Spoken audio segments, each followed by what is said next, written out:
Hola, ¿qué tal? Soy Vanexa Romero y bienvenidos a El Análisis de Todo, un espacio que pretende reflexionar sobre temas de actualidad y la vida cotidiana que nos tocan como seres humanos. Se preguntarán quién soy yo. Pues bueno, soy comunicadora social y periodista de Barranquilla, Colombia, interesada en los derechos humanos, la política, el fútbol y otros asuntos por ahí. Tengo la fortuna de ser fotógrafa, docente universitaria y mamá perruna de un bello bulldog francés. Hago muchas preguntas sobre todo y si a ti también te pasa lo mismo, quédate aquí. Comenta y comparte. De esa manera podré crecer en medio de este océano digital y juntos entenderemos mejor los temas que nos interesan.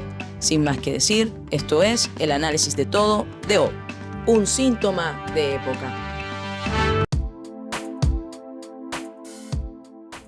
Hola a todos, soy Vanexa Romero y este es otro episodio de El Análisis de Todo. En esta ocasión estaremos conversando con la doctora en Historia Muriel Jiménez, quien es profesora e investigadora de la Universidad Atlántico en Barranquilla, Colombia. Y el tema que estaremos abordando con ella será las relaciones históricas de los Estados Unidos con América Latina. ¿Por qué es importante esta conversación? Porque solo entendiendo el pasado podemos entender nuestro presente. Solo entendiendo lo que pasó unos siglos atrás, el siglo XIX especialmente, podemos comprender toda la fundamentación filosófica y política que sientan las bases de las últimas acciones del presidente Donald Trump con respecto a países de América Latina y me atrevería a decir que de otras partes del mundo, ¿no? Toda esta tensión que hay con Europa ahora mismo, con Groenlandia, pues prácticamente parten de las mismas filosofías políticas que se aplicaban en el siglo XIX, tales como la doctrina Monroe, América para los americanos, pero entendido los americanos del norte, no los americanos del sur, por un lado. Al mismo tiempo, estaremos estudiando el corolario de Trump con respecto a esa doctrina que es Don't Road. Él la ha denominado así, de esa manera, de una manera, por lo menos se lo ha notificado a la opinión pública, de manera informal por redes sociales. Esto también nos lleva a estudiar las enmiendas como la Platt y la Teller que afectaron a Cuba en su momento.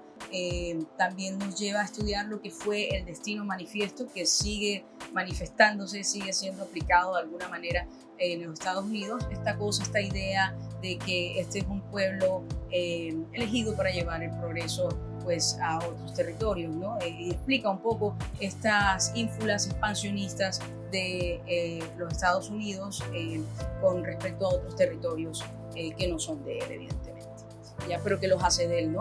Y hablaremos también un poco sobre algunas intervenciones militares que han tenido los Estados Unidos en América Latina, tal como la que ocurrió en Panamá en 1989 para llevarse al presidente Noriega, cosa que nos hace recordar un poco lo que pasó en Caracas este 3 de enero, guardando las proporciones en materia de formas, pero digamos que todo parte de lo mismo.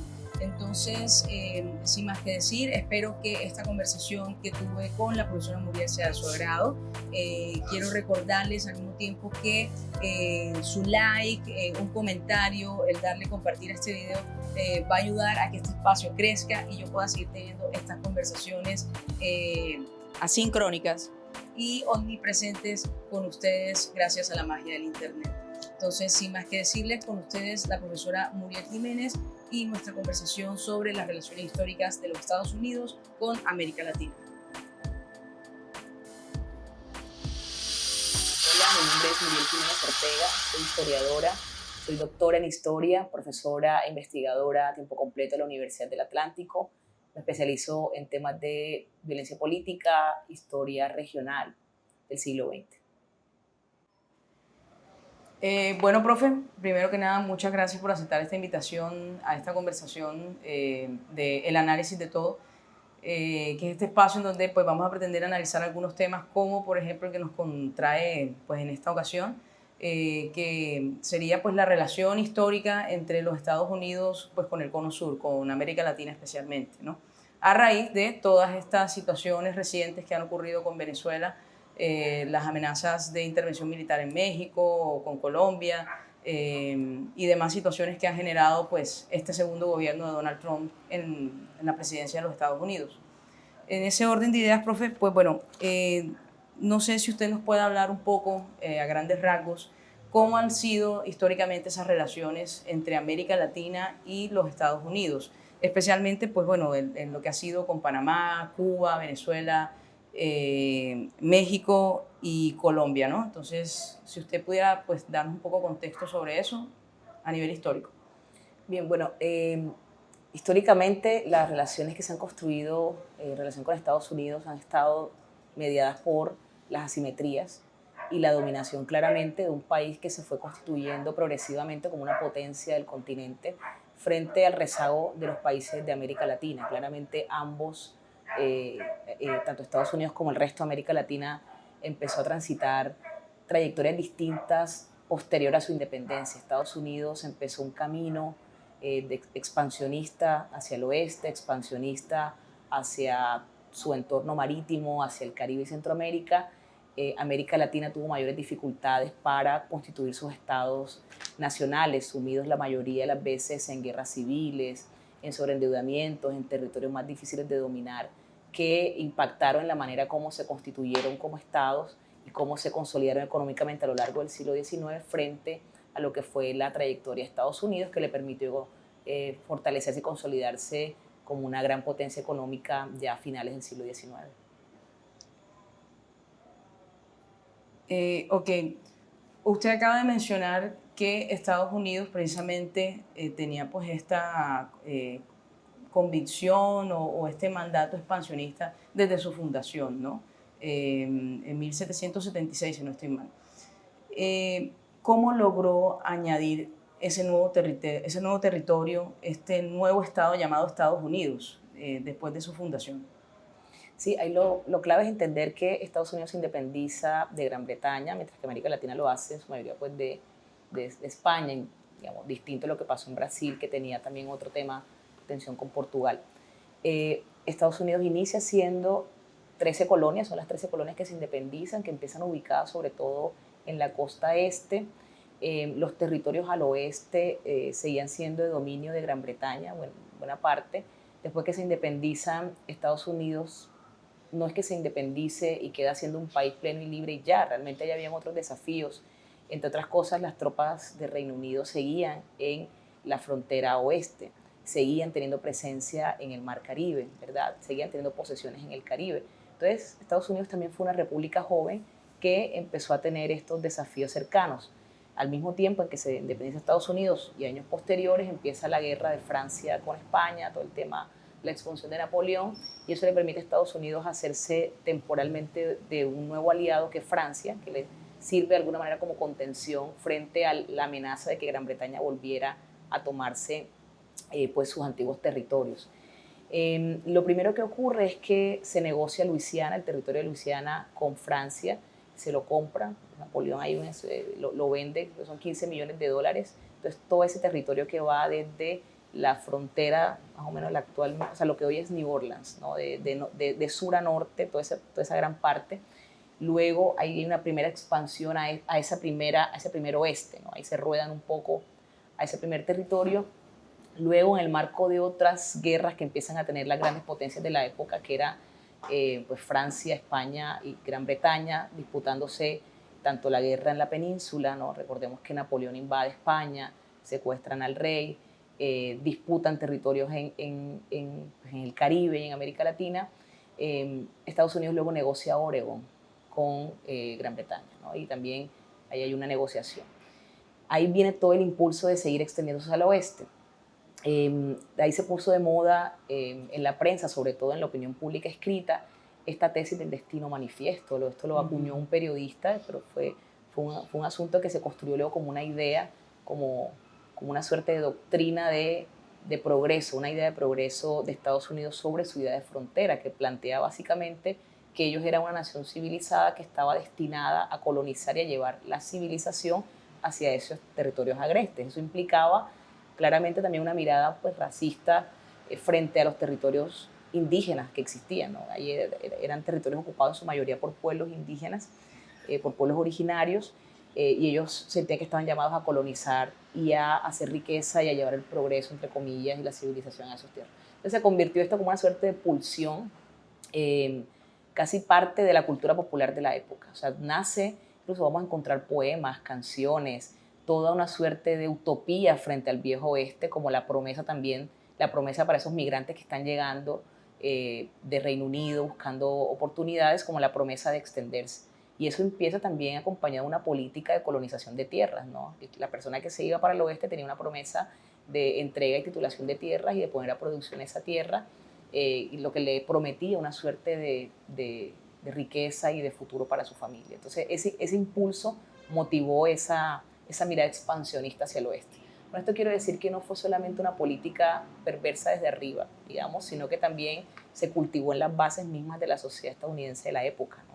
Mirar ese territorio que veían agreste como una oportunidad para ellos de desarrollo y de progreso y de colonizar al otro. Eso implicó colonizar al otro también a punta de guerras y violencia contra los territorios indios, como le llamaban, ¿no? Que terminaron luego disminuidos en reservas, como existen hoy. Ese mismo impulso expansionista los lleva a que ocupen territorios de lo que era ya en ese entonces el Estado de México, ¿no? Los Estados Unidos de México. Inicialmente en ese impulso migratorio hacia el oeste, buena parte de los migrantes se extienden hasta Texas, ¿no? Hasta Texas. Llega un momento en que empieza a estimularse la migración de estadounidenses hacia Texas. Llega un momento en que son mayoría. Más o menos unos censos de la época hablan de 6.000 estadounidenses que llegan a Texas versus 3.000 tejanos mexicanos. En algún momento toman las mayorías electorales, porque también se debatió inicialmente electoralmente, las mayorías electorales, y deciden primero independizarse de México y luego anexionarse a la Unión, ¿no? A los Estados Unidos, hacer otro estado más de la Unión. Recordemos que Estados Unidos tiene un sistema federal que permite que cada estado pues, constituya su constitución y determine la anexión a la Unión. Cuando esto ocurre, pues empiezan las tensiones, hay una primera provocación que hacen los Estados Unidos con el ejército mexicano, y ahí viene la causa de guerra, declaran la guerra y se van a la guerra con México. Aquí había una desproporción también inicial. Si bien Estados Unidos no era en ese entonces la potencia que es hoy, sí tenía mayor población, mayor recursos económicos que lo que tenía México en la época. México venía de independizarse y de una sucesión de guerras civiles que le impedían controlar efectivamente sus territorios en el norte, con muchos de los países latinoamericanos de la época que apenas estaban intentando constituirse como repúblicas, ¿no? O sea que se podría decir que Estados Unidos aprovechó esa crisis mexicana para poder cumplir sus intereses hacia el oeste, ¿no? Correcto, correcto. Y los vence en la guerra a tal punto que el ejército estadounidense en ese momento todavía era minoría y la mayoría eran voluntarios civiles armados, ¿no? Que llegan a tomarse la capital mexicana. Incluso hay debates en la época, en las fuentes de época, que señalan todo México. O sea, hay un debate de por qué no tomarse todo México. Pero también era inviable para algunos sectores del Congreso norteamericano, de la sociedad norteamericana, porque les parecía que eran esos pueblos muy mezclados, católicos, podían ser un problema si se anexaban a la Unión. Por eso no les interesó tomarse todo México. O sea, fue también una decisión de ellos. Pudieron tomárselo todo. Lo que hicieron fue, una vez México pierde la guerra, termina negociando pues, en unas condiciones ya de vencido y termina ya cediendo buena parte del territorio de lo que hoy es toda casi que el Nuevo México, California, toda la costa. Pero ellos recibieron un pago por esos territorios, o sea, los malvendieron. Buena parte ganado en guerra, como era la visión de la época del derecho de conquista, del derecho que nace de la guerra, pero también hubo negociaciones por otras anexiones de territorios que les interesaban, claro. Ok, profe, y bueno, eso con respecto a México. De hecho, quería agregarle algo sobre eso. Yo creo que en ese momento histórico donde nace la expresión gringo, si no estoy mal, no hay precisión, ¿sabes? No hay precisión de cuándo nace, pero hay una suerte de creencia de que es gringo uno que se vaya, o los de verde que se vaya. Yo no creo que en esa época, porque ellos no tenían el uniforme verde, todavía no tenían un uniforme de Estado, porque era un ejército todavía muy artesanal. O sea, no es el ejército como lo vemos en las películas, que iban de rojo, ¿no? La mayoría eran voluntarios. Creo que la proporción eran como 25.000 del ejército estadounidense y 70.000 voluntarios. Es decir, no teníamos el ejército equipado, uniformado. Esa visión del ejército uniformado va a darse más en la guerra civil, que se uniforman los confederados y lo de la Unión. Porque era muy difícil generar, todavía en esa época, uniformes en masa para un ejército que apenas estaba formándose. El uniforme de verde es más del siglo XX. Ok, buen dato. Tocaría averiguar. Entonces, si es green go y si va ligado con el color, seguramente está ligado a alguna participación del ejército estadounidense en alguna guerra de ocupación del siglo XX. Hay quienes dicen que en Vietnam, no sé, pero no hay precisión del origen del término, pero por ahí va. Sí, sí, no, tendría que ser. Profe, bueno, eso con respecto a México, ¿cómo fue, digamos, su relación en el siglo, pues, en los comienzos de los Estados Unidos, ¿no? El siglo XIX, si no estoy mal. Eh, Hablemos de Cuba en ese momento histórico. Eh, ¿Cuál ha sido o por qué Cuba ha sido como un tema bastante movido para los Estados Unidos? Es decir, Cuba, pues bueno, él estaba antes anexado o era territorio español. Comienza esta pues, beligerancia entre el Imperio Español y pues los Estados Unidos ya pues formados como Estado. Eh, y comienza este interés por Cuba. Si no estoy mal, este interés es por la posición geográfica, estratégica de Cuba, aparte de otras cuestiones. Entonces, no sé si usted de pronto nos puede explicar cuáles eran esas otras cuestiones, o sea, otras razones por las cuales Cuba siempre ha sido históricamente un target para los Estados Unidos en sus intereses propios. Sí, digamos que son varios temas. Para llegar allá hay que pasar por la doctrina Monroe, que también es muy invocada. La doctrina Monroe de 1823, cuando Estados Unidos todavía tenía una posición no tan dominante en el territorio, bueno, en el continente americano, ¿no? Sin embargo, se convirtió en una doctrina de la política exterior con el paso de los años. Hay historiadores que señalan que fue invocada, dicen algunos que inicialmente una suerte de fanfarronería. Estados Unidos todavía no tenía en ese momento el poder de expulsar potencias europeas de América, pero en el contexto en que Monroe la proclama, tiene que ver con el proceso independentista del resto de América frente a las potencias europeas.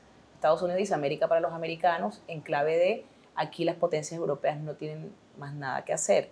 Los países de América Latina son independientes, a pesar de que, y además Estados Unidos no podía intervenir porque fue parte de su acuerdo en el marco de su independencia con Gran Bretaña, que no interviniera en los procesos del resto de América Latina.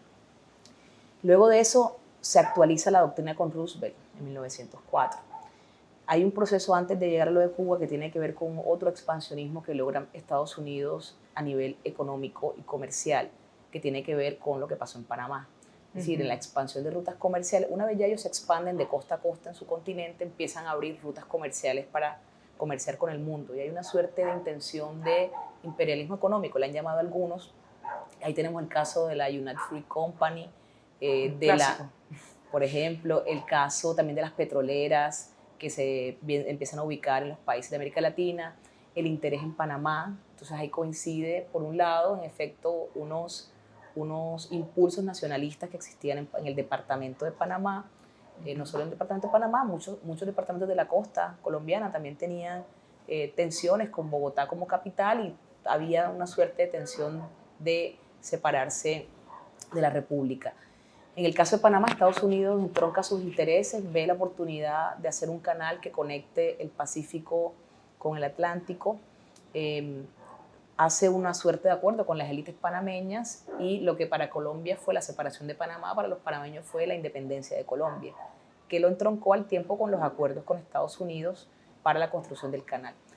Y digo esto porque aquí es importante ver cómo los intereses de Estados Unidos a veces entroncan con los intereses nacionales de un sector de los países con los que logra hacer alianzas. Por eso es que cada relacionamiento y cada acción que hace hay que analizarla en su contexto y de acuerdo a la correlación de intereses y de poderes que haya en el sector. Entonces, toda esa primera etapa, casi que los primeros 30 años del siglo XX, están muy marcados por el interés de expansión comercial, de rutas comerciales. Pero también, en la medida en que van creciendo, en el caso de Cuba, Cuba está muy cerca de Estados Unidos, muy cerca de Miami, y ellos intervienen en el proceso de independencia de Cuba y terminan generando, pero también terminan teniendo presencia en el caso de Puerto Rico, ¿no? y el resto del Caribe, justamente por esta extensión de que esa es su área estratégica, su área de influencia. Claro, y está esto muy cerca de sus comienza territorios. Con apoderándose de Florida, ¿no?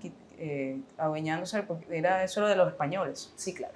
¿ya? Entonces, ya teniendo Florida, van por el resto de Centroamérica. Correcto. ¿Ya? Profe, en ese orden de ideas, me gustaría que habláramos sobre dos enmiendas nos van a llevar un poco de pronto a entender qué podría pasar actualmente con Venezuela, por ejemplo. En ese momento, cuando había ese debate en el Congreso de los Estados Unidos sobre anexar Cuba o no, después de que pues, lo ayudaron a independizarse, y bueno, todos sabemos qué ocurrió después de eso, que ellos se quedaron un tiempo a nivel militar en el territorio. Los Estados Unidos surgieron dos enmiendas en ese momento, si no estoy mal, una fue ya a finales del siglo XIX y otra a comienzos del XX, que son la enmienda pues Teller y la Platt. La Teller, que hacía referencia a que no podía ser anexada Cuba a los Estados Unidos porque esto podría ocasionar que bajara el precio del azúcar. Ya, o sea, podría afectar la economía de empresarios estadounidenses que vendían azúcar a nivel interno, ¿no? Y luego, pasado pues unos años, nace la enmienda Platt, que es obligada en la constitución pues, de este nuevo país, Cuba, de que los Estados Unidos iban a intervenir en sus decisiones importantes en materia militar y demás. Este antecedente histórico nos podría indicar que eso podría pasar con Venezuela actualmente. Sí, ahí hay dos situaciones creo que también distintas. El caso de la forma como se anexionó los territorios en el inicio del siglo XX frente a como ocurría en el XIX. En el XIX se anexionaban a la Unión como Estado de la Unión con plenos derechos. Empezaron a ser parte de Estados Unidos, caso Texas, ¿no? Y caso todos los territorios del actual Pacífico de Norteamérica, toda la costa oeste. Lo que pasa en el siglo XX es diferente. A ellos no les interesa ya anexionarlos a su territorio directamente con plenos derechos, justamente por las advertencias que tuvieron cuando pasó lo de México. Es que anexar otro estado puede generar enormes problemas, porque ya les pasó con la guerra civil. Cuando ellos empezaron a anexar estados a la Unión, iban definiendo qué estado se declaraba esclavista y en qué estado prohibían la esclavitud. Y eso al inicio tenían un equilibrio, tenían mitad y mitad, hasta que los estados libres que pedían la abolición de la esclavitud fueron mayores y pensaron declararla para toda la Unión, y ahí vino los estados del sur que se opusieron, una guerra civil que casi fractura el acuerdo inicial de los Estados Unidos como nación, ¿no? Entonces, por esa experiencia previa, ellos no empiezan a anexionar estados con igualdad de derecho a la Unión. Por eso, el caso de Puerto Rico como estado libre asociado, que ocurre en un contexto de guerra de independencia frente a España. Ellos intervienen y ponen estas condiciones para que Puerto Rico supuestamente fuera autónomo, pero terminó siendo pues, una relación de subordinación con Estados Unidos, ¿verdad? Entonces, por eso la forma en que ellos anexan territorio, o lo anexaron a inicios del siglo XX, no es igual al XIX y no va a volver a pasar, porque la anexión de otro Estado a la Unión implicarían desequilibrios a nivel de su política interna, de su política doméstica, incluso a nivel electoral, que a ellos no les interesa trastocar. O sea que los riesgos son mayores. En el siglo XXI tampoco va a pasar. Por la experiencia previa del siglo XIX, parecería que no está dentro de sus intereses. Y en ese sentido, o sea, Estados Unidos dijo que no iba a volver a intervenir militarmente en Latinoamérica en 1989 y comienzos del Y también ahí radica una diferencia interesante. Y vamos entonces primero a lo de la enmienda Platt, para el caso de Venezuela, que me parece curioso, porque en efecto, si bien esto no queda como una enmienda impuesta en un documento escrito, una constitución, como lo has dicho, ha sido parte de las negociaciones telefónicas y por medios que han hecho. Básicamente, si tú no cumples el acuerdo que hicimos, o si tú no cumples las condiciones que te estoy imponiendo, pues yo otra vez intervengo y voy extrayendo a toda tu cúpula y voy a desplegar muchas más acciones militares. Es parecido, yo creo que el paralelismo sí aplica hasta cierto punto, porque básicamente hay un condicionamiento también militar frente a las acciones que un país soberano, con el que estamos de acuerdo o no, ¿verdad?, puede ejercer sobre sí mismo. Okay. Así es. ¿Cuál ha sido la respuesta histórica de América Latina frente a toda esta política exterior de los Estados Unidos, que evidentemente ha sido expansionista, que ha sido intervencionista, tanto militar, económica, políticamente hablando, ¿no? ¿Cuál ha sido esa respuesta de los estados latinoamericanos? Siglo XIX, XX, XXI, a grandes rasgos. Pues ha sido diversa. Por un lado, el intervencionismo constante de Estados Unidos y su conversión a potencia y a esto de generar una política como imperio frente al continente, por un lado generó resistencias nuevas, que eso también es importante decirlo, resistencias nuevas en Cuba, en Puerto Rico. Martí, por ejemplo, empezó a escribir en torno a los yanquis, en torno a la presencia de Estados Unidos frente a las nuevas formas de colonización que estaba generando. Y generó también una suerte de sentimiento antiimperialista en varios de los territorios en los que intervino. Entonces, también a lo largo del siglo XX y especialmente después de la Revolución Cubana, vamos a notar que el sentimiento antiimperialista frente a Estados Unidos también va a conformar parte del corolario de la resistencia, sobre todo de izquierda en América Latina, ¿no? La famosa imagen de quemas de bandera a Estados Unidos para rechazar sus intervenciones en Vietnam, etcétera, se volvió parte también de la cultura popular de los jóvenes de la década del 60 y 70. Eso por un lado. Por otro lado, las respuestas de los estados, sobre todo los que están más alineados a ellos, ha sido de intentar un relacionamiento estratégico en algunos casos, otros tienen una alineación ideológica más clara. Por ejemplo, en el caso colombiano, una de las doctrinas que predominó en la política exterior toda la primera mitad del siglo XX fue el llamado mirar hacia el norte, ¿no? Es decir, la política exterior colombiana por mucho tiempo se concentró a priorizar sus relaciones estratégicas comerciales y políticas con Estados Unidos, porque también la relación asimétrica hace que Estados Unidos pudiera construir otras formas de dependencia con los países de América Latina, en créditos, en asistencia técnica, en cooperación militar, en cooperación económica, con los organismos multilaterales que se crearon, ¿verdad? Entonces, eso le generó este tema de dependencia también diplomática y política de buena parte de los países de América Latina en su política exterior con Estados Unidos, sobre todo en la Guerra Fría, eso terminó consolidándose. Ahora, también existieron países que intentaron construir pues, caminos distintos a la hora de diversificar sus alianzas. Tenemos, por ejemplo, el proceso del peronismo en Argentina, que fue un proyecto populista y nacionalista que intentó también diversificar sus alianzas, digamos, estratégicas a nivel global. Colombia en algún caso, en algún momento también intentó diversificar sus alianzas, pero en general ha sido una suerte de búsqueda del aliado, de esa relación asimétrica para tener algún tipo de beneficio, ventaja económica a nivel de exportación de productos agrícolas, de materias primas, ¿no? Todavía en esa suerte de relación de exportación no de elementos tecnológicos, manufacturas, sino que tenemos una relación ahí económica todavía muy subordinada frente a nuestros productos de exportación. Ok, o sea, básicamente sí, como usted dijo, una relación de subordinación. Sí, todavía es visto como el primer socio, tu primer aliado que está más cerca. Claro, porque es más fácil, aparentemente, por todo el relacionamiento histórico que tiene Estados Unidos con América Latina, exportarle como primer socio porque tiene un mercado amplísimo, un consumo interno grande, una población muy grande y muy importante, que para cualquier mercado de los países latinoamericanos pues, es de interés, más todo el relacionamiento diplomático que Estados Unidos ha construido en las últimas décadas con América Latina, ¿no? A partir de todo lo que hemos dicho, de la extensión de la doctrina Monroe, a partir de la extensión de su dominio imperial pues, en el continente. Ok,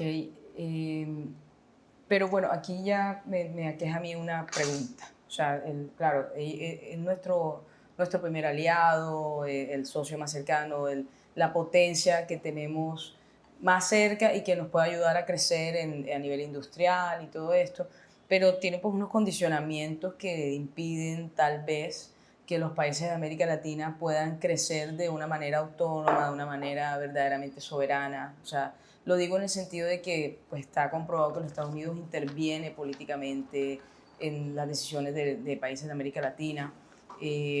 Por lo menos en el siglo XX, pues todos los dictadores que hubo en el Cono Sur, que tuvieron pues, la mirada, el visto bueno de los Estados Unidos y demás eventos pues, que han demostrado que América Latina pareciera que es un niño, que es un menor de edad, que no puede crecer, que no puede tomar decisiones si no es con el visto bueno pues, del gigante del norte. Esto hablando como, en términos como macrohistóricos, es decir, la esclavitud, Edad Media, ahora estamos pues en el capitalismo, ¿dónde quedan los países de América Latina? O sea, ¿dónde los ve usted ubicados a nivel histórico? Teniendo en cuenta que yo siento, por lo menos yo haciendo este gran análisis, siento que no creo que podamos ser considerados naciones. O sea, es decir, por todas estas intervenciones históricas desde los comienzos de la independencia de cada país, o sea, ¿dónde quedamos nosotros en la historia? Sí, claramente las asimetrías construidas históricamente lo que termina generando hoy es un lugar muy distinto, muy alejado del lugar donde están hoy las grandes potencias. O sea, pocos países, creo que Brasil, que hace parte de uno de los, digamos, economías más grandes del mundo. Argentina lo fue en algún momento, pero son excepciones. El resto de América Latina en general ha tenido un crecimiento muy difícil. En algún momento varios teóricos del desarrollo le pusieron a esos nombres, ¿no? Entre comillas, subdesarrollo, tercer mundo, un poco para intentar explicar cómo quedaba no solo América Latina, sino también el sur global por fuera de la mesa de los grandes, ¿no? De la mesa de las grandes potencias. Entonces, en efecto, América Latina sigue siendo vista como eso, como un niño bajo la tutela de Estados Unidos. Estados Unidos se sigue comportando de esa misma manera con América Latina, porque además en términos materiales, ninguno de nuestros países tiene la capacidad bélica, ni financiera, ni económica que tiene Estados Unidos. No puede en ese sentido, lamentablemente, en las condiciones actuales, algunos le llaman eso realpolitik, sentarse de tú a tú con el otro. Quizás pasa distinto en la Unión Europea. Son varios países asociados que tienen un estatus de igual a igual. Aquí no, aquí partimos de una extensión de esta forma de subordinación económica y política frente a la potencia del norte, de la que seguimos allí subyugados. Parte también de un proceso más viejo, que es el haber sido colonias. Creo que Estados Unidos es una excepción de lo que pasó con países que fueron territorios que fueron colonias de grandes potencias. Si tú miras África, si tú miras zonas de Asia, o lo que llamamos hoy el sur global, tiene unas características similares. Terminamos en desventaja en la competencia, porque en la medida en que nuestros países fueron saqueados, sometidos por potencias, las potencias lograron fortalecerse gracias a esa riqueza. Cuando entramos al momento de la república y la independencia, pues vamos a construir países con mayores debilidades. Estamos en desventaja. Justamente, entonces entramos a la carrera ya con desventajas. Si eso se puede revertir algún día, no sé, ojalá, pero creo que la conciencia de estos temas podría servir a que se construyan proyectos más sólidos, nacionales, para avanzar. Pero bueno, estamos en eso. Ok. Bueno, profe, ¿qué es la doctrina Monroe? Habría que preguntarle a Donald Trump, pero parece que hace un juego de palabras con Monroe y Doe de Donald, ¿no? Pero esto no solo lo hace él, Roosevelt también hizo una actualización de la doctrina Monroe en 1904, pero también los Estados Unidos, cuando ocurre la Guerra Fría, que se traslada a América Latina con la crisis de los misiles en el 62 en Cuba, también reafirma otra actualización de la doctrina. Es que aquí no se mete la influencia de la Unión Soviética. Lo que está haciendo Trump, y por eso yo señalaba que hay que prestarle atención y leer entre líneas lo que está diciendo, es que está diciendo, hay parte de la doctrina Monroe en señalar que aquí no entra otra gran potencia y que América para los americanos, entonces tiene una acepción de América para Estados Unidos controla hemisférica, digamos, controla esa parte del hemisferio, pero aquí hay un estilo, una actualización que le da Donald Trump, que entonces hace una nueva demarcación frente a Rusia y China para el caso de Venezuela, y luego lo extiende a Groenlandia, ¿no? para demarcarlo, y también explica mucho entonces la forma como se está relacionando con el caso Ucrania, o cómo en su cabeza cada potencia domina su traspatio, ¿no? China, Taiwán, Rusia, Ucrania. Hay que mirar entonces cómo se termina ahora de consolidar esta doctrina Monroe, porque podría, por ahora no es una doctrina de política exterior consensuada a nivel del establecimiento gringo, por ahora parece ser una doctrina de su gobierno en política exterior, más bien, podríamos mirarlo de esa manera. Sí, un corolario sin haber estado, digamos, como estipulado. O sea, lo grave es que, porque mira, la doctrina Monroe no empezó siendo un discurso, empezó siendo una idea, ¿verdad?, difundida por el presidente de la época, que en el momento no se aplicó, pero luego fue invocada por otros, luego fue invocada por otros presidentes. Lo mismo puede pasar ahora con lo que está haciendo Donald Trump. Puede que en el futuro esta idea expansionista en su estilo sea invocada por sucesores. No sabemos si se va a convertir en doctrina, esta nueva doctrina de Monroe, pero está anunciada, ¿no? Por lo menos. Yo creo que sí, como va la cosa. Como para ir como cerrando estas ideas, hay antecedentes históricos que Estados Unidos tuvo una guerra con Canadá, intentó apoderarse de Canadá en su momento, le compró Alaska a la Unión Soviética en su momento, e intentó quedarse con Groenlandia a mediados del siglo XX. Intentó comprarla, ofreció dinero también, y luego pues también tuvo unos pequeños altercados diplomáticos, pero al final nunca lo logró. Donald Trump dice que ¿por qué Dinamarca se apropia de Groenlandia si no hay ningún tratado, si no hay ningún papel para que eh, vengan ellos como a quedarse con el territorio? Diciendo que ellos necesitan el territorio por razones militares y todo esto, ¿no? Pero la manera como Trump está manejando todo de manera tan informal, siendo honestos en redes sociales, publicando las conversaciones con otros presidentes, haciéndolo de una manera como dirigiría el mundo Eric Cartman, este personaje de South Park.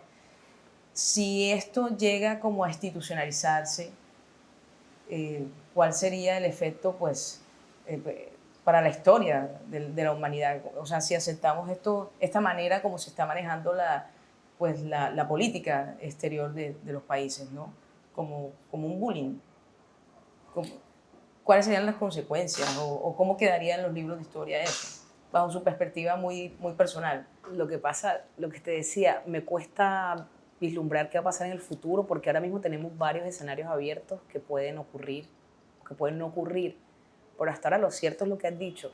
Es decir, en el fondo, la política expansionista, imperialista de Estados Unidos parece ser la misma. Es decir, mantener cierto dominio sobre el Caribe, sobre América Latina, tener ciertos límites puestos con las otras potencias, tener influencia con sus aliados, un poco imponer su voluntad en algunos escenarios, pero lo que cambian son las formas.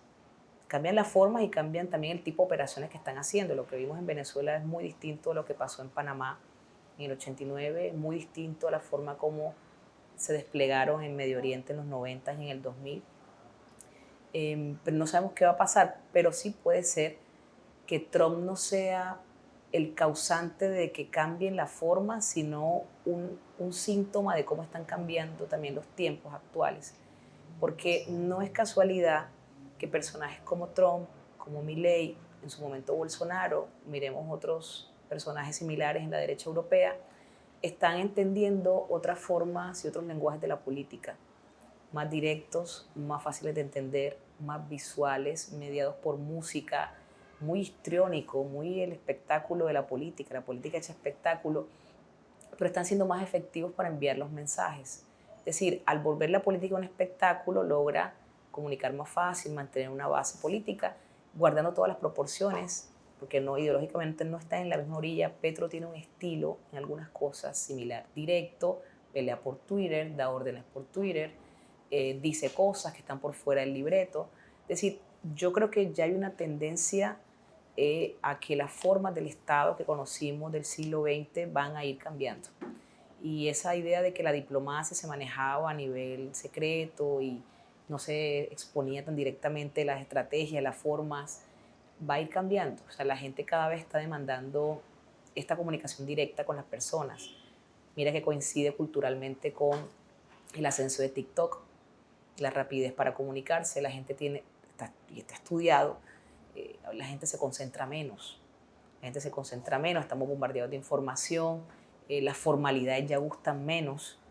Entonces, pareciera que un sector de políticos, tanto de la izquierda como de la derecha, ha encontrado que esas son las formas, está entendiendo que ese es el lenguaje de la época, y un señor que va a cumplir 80 años lo entendió rápido y agarró la popularidad que agarró, Trump, por ejemplo. Pero Claro, no, podemos encontrar otros personajes similares.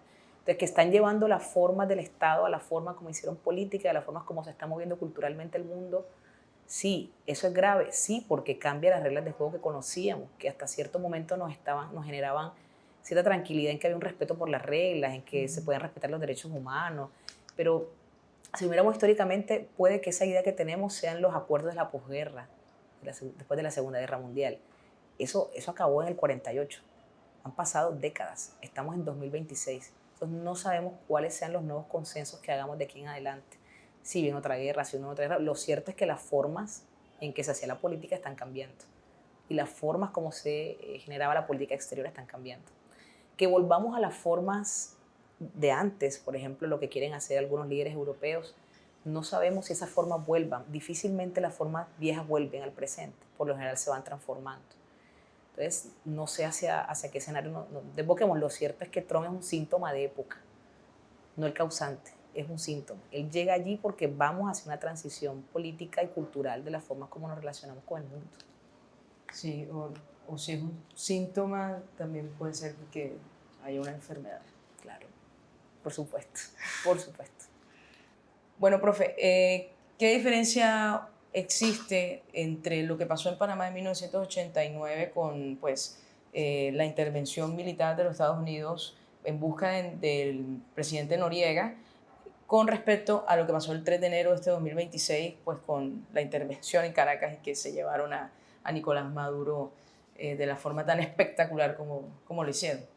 Sí, es que las formas de esa operación, cuando ocurrió, cuando se supo la noticia, la mayoría de la gente dijo, esto es lo que hace Estados Unidos siempre. Estados Unidos siempre ha hecho esto. Entonces ponen el caso de los apoyos a las dictaduras del Cono Sur y el caso de Panamá. Pero justamente viendo esos ejemplos, uno puede entender por qué esto que pasó es distinto y por qué también eso, la forma como hicieron la operación, también el resultado de unos aprendizajes en sus mismas formas de intervención. Lo que pasó en el Cono Sur, en la segunda mitad del siglo XX, que tuvo que ver con apoyar dictaduras, en el caso de Pinochet, con Allende, brindar apoyo financiero, apoyo logístico y demás, por lo general vimos que eran golpes internos apoyados por Estados Unidos, pero había una fuerza interna al interior de las Fuerzas Armadas, al interior de sectores de la sociedad que, con crisis previas, que generaban un cierto consenso con sectores de la élite para apoyar esos golpes, ¿verdad? En nombre del anticomunismo y la contención anticomunista, que fue parte de la política exterior de Estados Unidos con América Latina. Pero lo hacían a través de fuerzas internas. Ahí no vimos despliegues de tropas estadounidenses en Argentina o Chile. Eran las fuerzas militares del propio país, apoyados por los estadounidenses, que lo hacían. Aquí me estoy refiriendo a las formas, a cómo también estratégicamente estas operaciones se realizan. En el caso de Noriega fue también, digamos, en el plano más cercano, una excepcionalidad porque hay despliegue de tropas. Claro, Estados Unidos tenía bases en Panamá, pero hay un despliegue de tropas y los muertos fueron casi 500, panameños en su mayoría. Panamá tuvo la suerte, entre otras cosas, una suerte de la vida, el destino que lleva, después de eso, tuvo unos años de estabilidad y hasta ahora no se convirtió en un escenario de una guerra civil cruenta. Pero parte del aprendizaje de lo de Panamá para Estados Unidos, dicho por algunas fuentes de sus propias agencias de seguridad, es que eso no se podía repetir en América Latina, porque el despliegue de tropas y el enfrentamiento sangriento puede generar unos efectos de desestabilización en la zona muy graves. Y lo dijo Marco Rubio después del tema de Venezuela. Decía, esto no es Medio Oriente. Si el riesgo de desestabilizar mucho más el continente con despliegue de tropas es mayor que los beneficios que puede traer hacer una operación de este tipo. Y más porque ellos ven América Latina y América del Sur como su patio trasero. O sea, no les interesa, por sus propios intereses, desestabilizar su patio trasero. Por eso la operación en Venezuela tiene estos elementos tan curiosos. Ahí se apostan primero en las costas, las embarcaciones, los navíos militares, y la operación que hacen luego contra Maduro es cortan comunicaciones, bombardean puntos estratégicos militares, extraen a Maduro y matan a la guardia cercana y se lo llevan. O sea, no hay un despliegue de tropas sobre la costa, o sea, no es la operación de ocupación que vimos en Medio Oriente, que vimos en Afganistán, que vimos en Irak. y creo que lo hicieron con esa conciencia de su propia historia. Y lo hicieron porque ya habían intentado muchas veces los golpes internos. En Venezuela no funcionaron. Pudo haber sido como lo que pasó en Cono Sur, ¿no? Apoyar una fuerza interna que tiene la capacidad de poner un gobierno interno. Eso no pasó. En Venezuela las condiciones para eso pues, no se dieron. Tampoco la opción del despliegue de tropas era una posibilidad por los riesgos de desestabilización de toda la parte sur del continente. Y terminan decantándose por esta nueva forma, que es un despliegue mucho más táctico, con grupos de élite que terminan dando un golpe muy corto. No sabemos si esa sea una nueva forma de despliegue de ahora en adelante con objetivos concretos, pero pareciera que se integrara a esto que Donald Trump ha llamado ahora de su nueva doctrina Monroe, ¿no? O sea, ellos entienden también su propia historia en el intervencionismo y en la forma de operar militarmente en América Latina, porque no es la misma manera como lo hacen en Medio Oriente o como lo han hecho antes. También hay unos aprendizajes de la guerra, unos aprendizajes de ser un Estado intervencionista, ¿no? Claro, ahora que usted menciona lo del aprendizaje de la guerra, Estados Unidos en su comienzo, si no estoy mal, tenía un ministerio de guerra, ¿cierto? Y luego con el paso del tiempo pues se elimina ese ministerio, y ahora Donald Trump lo vuelve a poner sobre la mesa, ¿no? Así se llamaban la mayoría de carteras a nivel de los estados. Colombia también tenía un ministerio de guerra, así se llamaba. Luego pasa a llamarse Ministerio de Defensa. Eso fue un cambio nominal que se hizo como mediados del siglo XX en la mayoría de países, justamente por el tema de las guerras mundiales. Sonaba muy feo tener un ministerio dispuesto para la guerra, después que sabes que una guerra puede matar a tantos millones de personas. Entonces se nombró Ministerio de Defensa. Pero es curioso cómo en su intento de volver al pasado o a evocar esas formas de la potencia que fue, intenta incluso renombrar una cartera con el nombre de guerra. Claro, no, y por lo menos lo que pasó recientemente, que él le manda esta carta al primer ministro de Noruega. O sea, de hecho, el primer ministro de Noruega, según el New York Times, pues le escribe a Donald Trump de manera interna pidiéndole una llamada para conversar acerca de pues, toda esta conflictividad que tienen producto pues de las últimas decisiones de Trump, ¿no? Sobre varios territorios. Y en su respuesta Trump le dice, lo primero que le dice es que considerando que su país no le dio el Nobel de Paz porque detuvo 8 guerras, básicamente porque él debería ahora pensar, o que él no le va a preocupar mucho hacer la paz, teniendo en cuenta eso, que no le dieron el Nobel de Paz, ¿no? Entonces, y bueno, nombra el Ministerio de Guerra. Creo que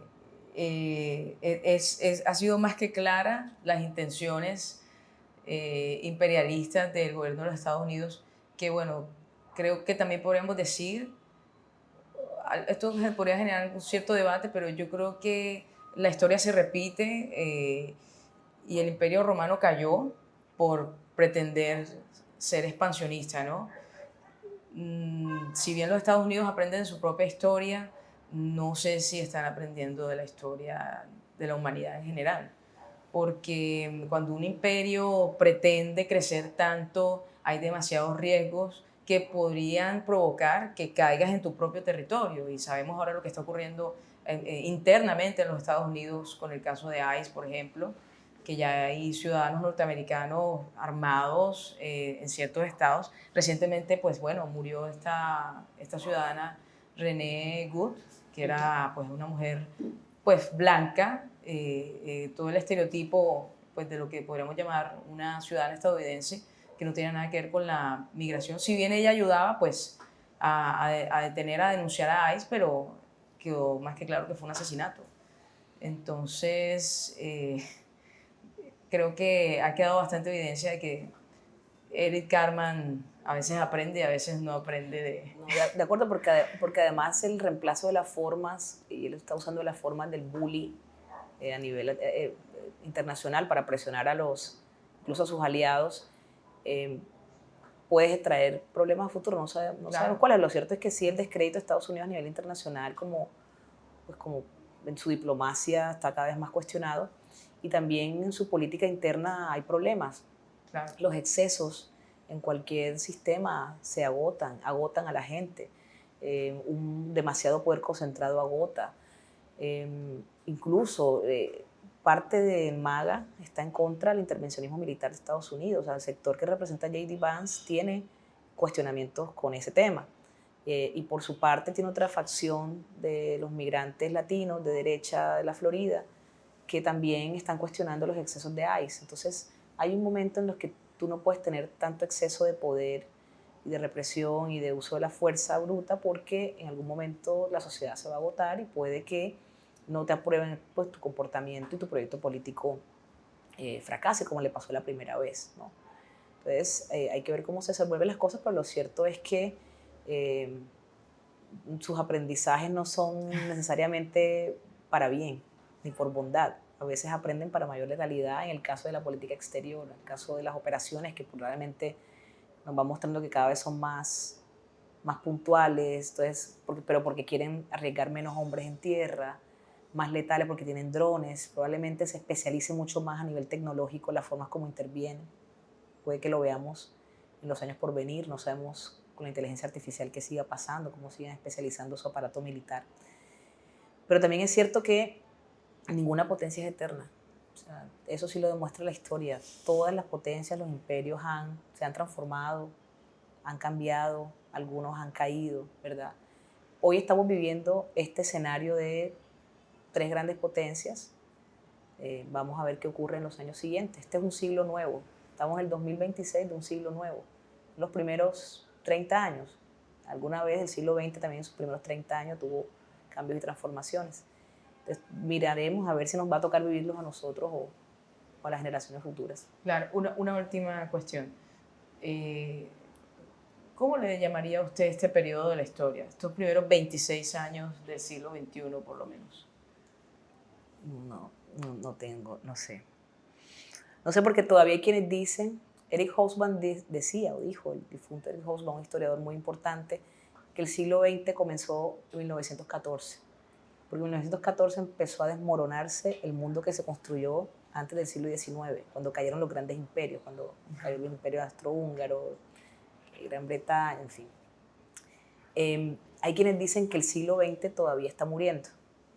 Es decir, los efectos de lo que fue la Guerra Fría, los efectos de lo que fue alguna vez el socialismo real, los efectos de acuerdos que logró la sociedad en el siglo XX que se están rompiendo, como la OTAN, como la ONU, como el derecho internacional humanitario. Todavía no le hemos puesto nombre, pero lo cierto es que se están rompiendo consensos de la posguerra del siglo XX. O sea que y está cambiando. Podríamos decir que el 3 de enero de 2026 nació el siglo XXI con respecto a estos términos geopolíticos en materia de derecho internacional, porque realmente lo que pasó el 3 de enero con la intervención de los Estados Unidos en Caracas llevándose a Maduro fue algo demasiado fuerte. Sí, y el siglo XXI no había ocurrido una intervención de ese tipo en América Latina, había ocurrido en el 20. En el 21 no, y el 21 vino con otros... O sea que con otros... ese hecho trajo consigo una nueva era, que aún no tiene un nombre. Y no solo eso, sino que expuso entonces la incapacidad de la OTAN, la incapacidad de la ONU, pero también la incapacidad de frenar autoritarismos, porque finalmente también la ONU con Venezuela no pasaba nada, pero también la incapacidad de frenar genocidios como lo que está ocurriendo en Gaza, pero la incapacidad de frenar ocupaciones como la de Rusia en Ucrania. Entonces estamos viendo la fractura del sistema que se construyó en la posguerra del siglo XX. Hay que ver qué va a pasar en estos años. Listo. Bueno, profe, muchas gracias. Bueno. Muchas gracias por esta conversación tan agradable, por haber participado en el análisis de todo, que pretende simplemente analizar cualquier tema, y en este caso nos hemos concentrado en las relaciones de los Estados Unidos con América Latina a nivel histórico. Entonces, muchas gracias. No, gracias a ti por la invitación y por la posibilidad de conversar.